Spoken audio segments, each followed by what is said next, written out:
नमस्कार बच्चों, आज हम 9वीं कक्षा की 8वीं कविता जो दूसरी इकाई की 8वीं कविता है उड़ान, ये कविता पढ़ने वाले हैं जिसके कवि है चंद्रसेन विराट जी। सबसे पहले तो हम चंद्रसेन विराट जी का परिचय लिखते हैं, जिनका जन्म हुआ है 3 दिसंबर 1936 इंदौर मध्य प्रदेश में। और हिंदी गजल के इतिहास में चंद्रसेन विराट जी का नाम शीर्षस्थ गजलकारों में है। शीर्षस्थ यानी सबसे ऊंचा, सबसे ऊपर जिनका नाम होता है, ऐसा नाम। तो गजलकार के ये गजल लिखने में बड़े माहिर है और जो जाने माने गजलकार है इनमें ये जाने जाते हैं, सबसे ऊपर जाने जाते हैं। आपने नवगीतों और गजलों से मिली जुली मुक्तिकाओं में आम आदमी के जीवन को गहराई से देखा है कि इन्होंने अपनी गजल और नवगीत यानी नए गाने, नई कविताओं में आम आदमी यानी लोगों के आम जीवन की जो परछाई होती है वो इनकी गजल में दिखाई देती है। वो अनुभव हमें इनकी गजल और इनकी कविताएं पढ़ने से मिलता है कि हमारे जीवन में जो बातें जरूरी होती है वो इसमें दिखाई देती है।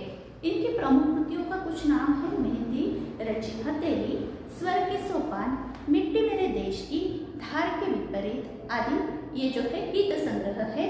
आस्था के अमलतास, कचनार की टहनी, न्याय कर मेरे समय आदि गजल संग्रह, कुछ पलाश, कुछ पाटन, कुछ सपने, कुछ सच आदि मुक्तक संग्रह। पद्य संबंधी में पद्य में इस गजल में क्या है ये जान लेते हैं। गजल एक ही बहर और वजन के अनुसार लिखे गए शेरों का समूह है। एक ही जैसे शेरों का समूह होती है उसे हम गजल कहते हैं, जिसमें पहला और दूसरा भाग होता है शेर का और इस गजल को एक वजन होता है, उसे कहने का एक तरीका होता है, उसे वजन कहा जाता है। इसके पहले शेर को मतला और अंतिम शेर को मक्ता कहते हैं। पहला शेर जो होता है, पहली पंक्ति जो होती है उसे क्या कहते हैं, मतला कहते हैं और अंतिम यानी आखिरी शेर जो होता है उसे क्या कहते हैं, मक्ता कहते हैं।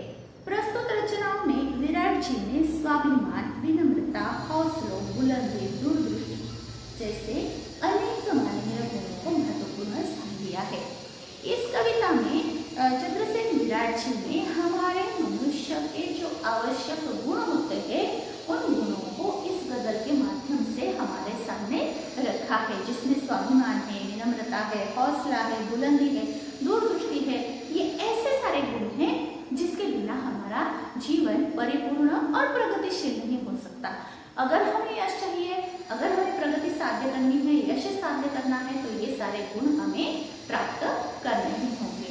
तो आते हैं कविता की तरफ। अंधेरे के इलाके में किरण मांगा नहीं करते, जहाँ कंटकों का वर्ण हो, सुमन मांगा नहीं करते। कहते हैं कि अंधेरे के इलाके में जहाँ बहुत घना अंधेरा हो वहाँ किरण कैसे पहुँच सकती है।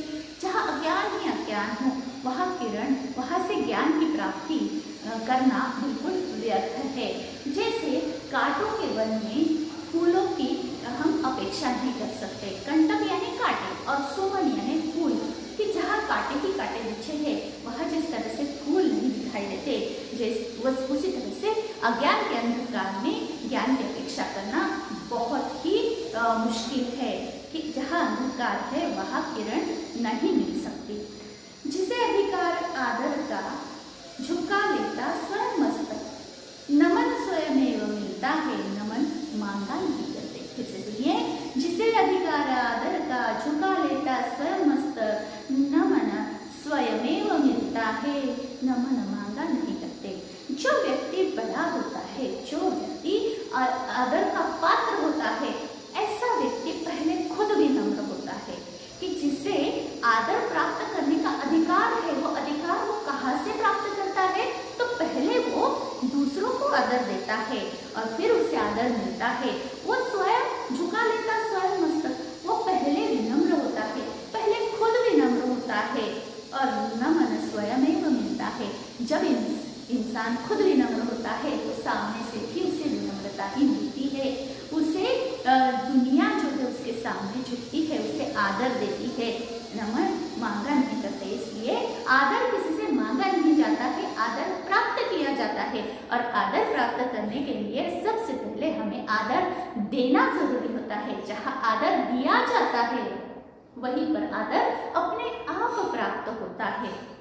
जिस परों में शक्ति हो तो ना बलो उपलब्ध नभ सारा, उड़ानों के लिए पंछी गगन मांगा नहीं करते। क्या कहते हैं? परों में शक्ति हो तो ना बलो उपलब्ध नभ सारा, उड़ानों के लिए पंछी गगन मांगा नहीं करते। परों में यानी पंखों में, पंखों में अगर शक्ति हो तो वो पंछी बहुत ऊंची उड़ाने भरता है। उसी तरह हमारे मन में इच्छा शक्ति हो तो हम भी अपनी कोई भी मंजिल हो, कितनी भी ऊंची हो, वो मंजिल हम प्राप्त कर सकते हैं। लेकिन क्या चाहिए? परों में शक्ति, हमारे दिल में हौसला होना चाहिए, हमारे दिल में जिद होनी चाहिए। और जिस हमारे जिद के कारण, हमारे इच्छा शक्ति के कारण हम कोई भी मुश्किल से मुश्किल काम आसानी से कर सकते हैं। और इसलिए ये कहते हैं कि परों में शक्ति हो। जिस तरह से पंछी के परों में शक्ति होती है और वो आसमान में उड़ता है, उसी तरह से जब मनुष्य के मन में इच्छा शक्ति हो तो इस आसमान जैसी बहुत बड़ी मंजिल भी वो आसानी से प्राप्त कर लेता है। उड़ानों के लिए पंछी गगन मांगा नहीं करते। जिस तरह से उड़ानों के लिए, पंछी के लिए आसमान खुला होता है, उसी तरह जिसके पास इच्छा होती है, जिसके पास हौसला होता है, उसके पास भी मंजिलों से आसमान जो है मंजिलों का भरा हुआ मिल जाता है और वो यश प्राप्त जरूर करता है।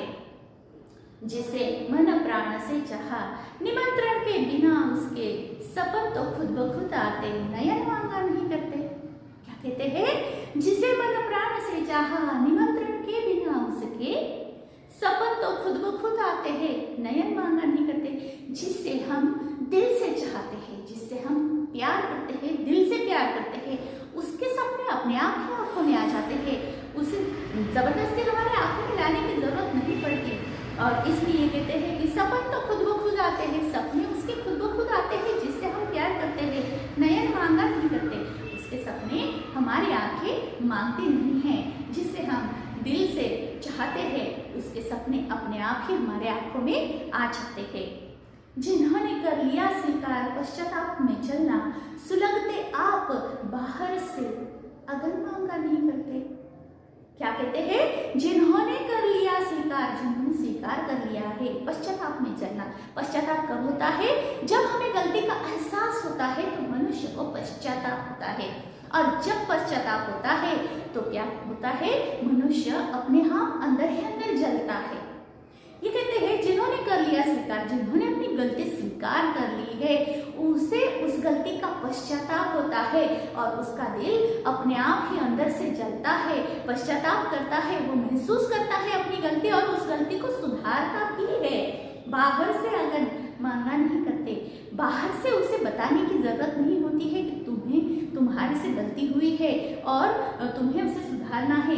बाहर से इस तरह से अगर मांगा नहीं करते, बाहर से अगर मांगने की कोई जरूरत नहीं होती है, अपने आप ही उसे गलती का एहसास हो जाता है। आगे दूसरा पद है, ऊंची उड़ान होती है, जिसकी ऊंची उड़ान होती है उसको भारी थकान होती है।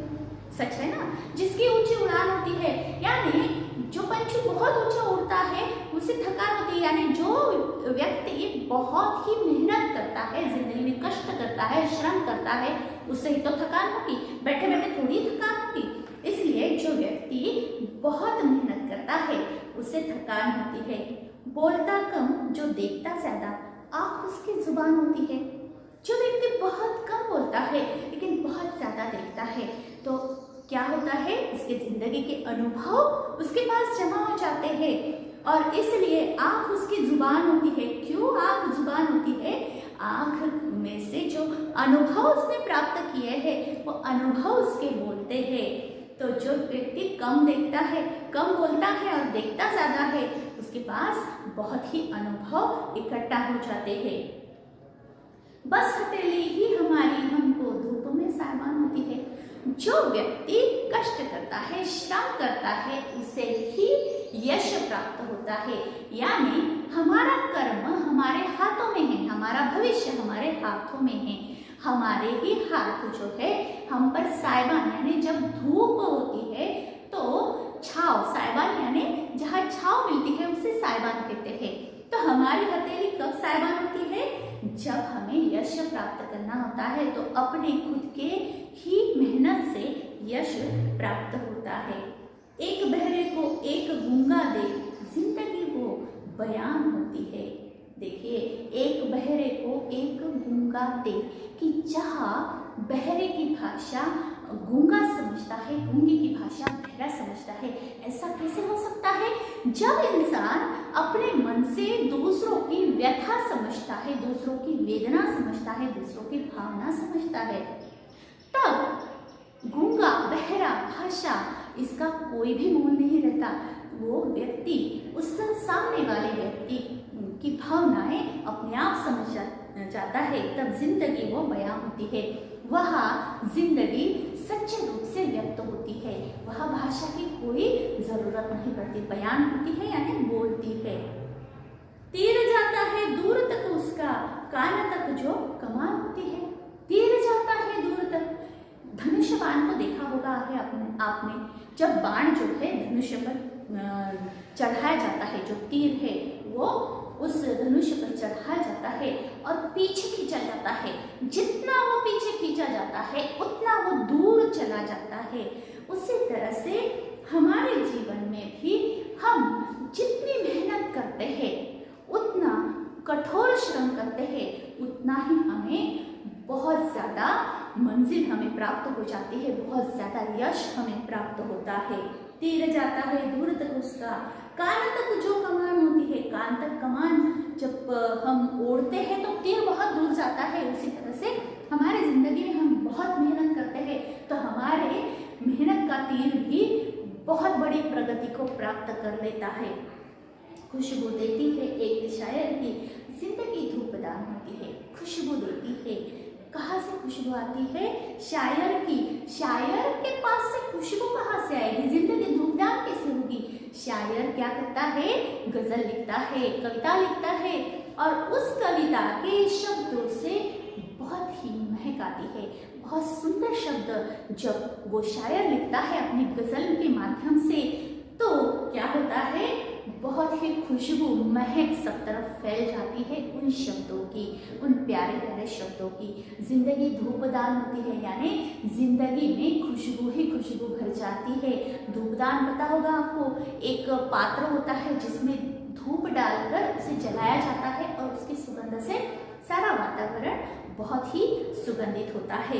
इसलिए ये जो शायर है उसके शब्दों की महक इतनी होती है कि सारी जिंदगियां धूपदान की तरह, जिस तरह से धूपदान से सब तरफ धूप अपनी सुगंध फैलाती है, उसी तरह शायर के शब्द भी सब तरफ खुशबू फैलाते हैं, आनंद फैलाते हैं, हमारे मन को बहुत सुकून देते हैं, आनंद प्रदान करते हैं। तो बच्चों, ये उड़ान कविता हमने आज पढ़ी है। आप लोगों को ये गज़ल बहुत पसंद आई होगी। चैनल को लाइक और सब्सक्राइब करना नहीं भूलना है। और हाँ, इस कविता का या कोई भी कविता की पढ़ाई कैसे करनी है? तो कविता आकलन होने के बाद यानी पढ़ने के बाद, सुनने के बाद, उसका अर्थ सुनने के बाद सबसे पहले स्वाध्याय करने से पहले कविता का पूरा अर्थ अपने कॉपी में आपको लिखना है। अर्थ लिखने के बाद ही उस कविता का स्वाध्याय और कठिन शब्द दोनों नीचे किए जाएंगे। और इस कविता के नीचे जो भाषा बिंदु है और उपायोजित लेखक है वो भी आपको करना है। भाषा बिंदु के लिए अपने व्याकरण के वीडियोस आप लोग देख सकते हैं। तो अब मैं यहीं रुकती हूँ, मिलते हैं।